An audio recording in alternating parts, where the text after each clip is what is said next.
Thanks, folks. Huge thank you to Joe and Benjamin there. That was much more like it in terms of audience questions as well. So let's take that spirit into the last session, which is on technology. I'm going to kick your head in, Rich. Last session, which is on technology. Rich, give us a bit of background. So usually in the technology part, we would chuck up a slide from State of the Advice Nation that's a thought experiment that we ask advisors. So of all the different elements of your tech stack, let's imagine that you could swap out any part and change it free of consequence. Obviously not a real world example. But we've done that one a fair amount. So we've done something a bit different this time. This one's from a bit of work that we did with Parmenion last year. So if you were able to, where would you invest lost time? So it's asked to advisors around,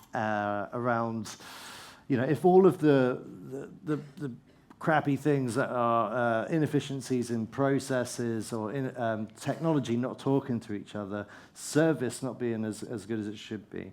Technology is cited as a kind of panacea for all those ails. So we asked advisors what they do with that lost time, and this is sort of talking to some of the other segments in the day as well. So taking on new clients, developing my business, developing staff, creating that new wave coming through, and evolving businesses. It seems like this part, technology, is going to be a key element to it.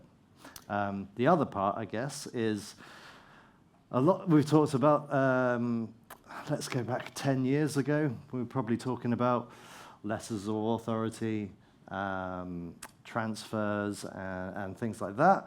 And we've still written about them this year a fair amount. And again, technology was seen as a key part of reducing those problems in the past. But has it really happened to the scale that we expected it to, if those problems are still there? Which I guess begs the question, technology, what and who is it good for? And to facilitate that debate, we talked about recruitment earlier. I think it was G from St James's Place talked about recruitment, and recruitment's really bloody hard, right? And a lot of the time you're recruiting blind, you're doing the CV dance, you're doing interviews. Sometimes you know about a person before you recruit them, right? And Katie's an example of that. Katie came with a huge reputation, like diligence, talent, like lovely, down-to-earth person. Distressingly, all of that's proved to be true. I can think of absolutely nothing bad to say about her or to poke fun at her, which is really troubling for me. Proving that you can hire ex-money marketing editors and they'd be really, really good, unlike the insufferable Natalie Holt.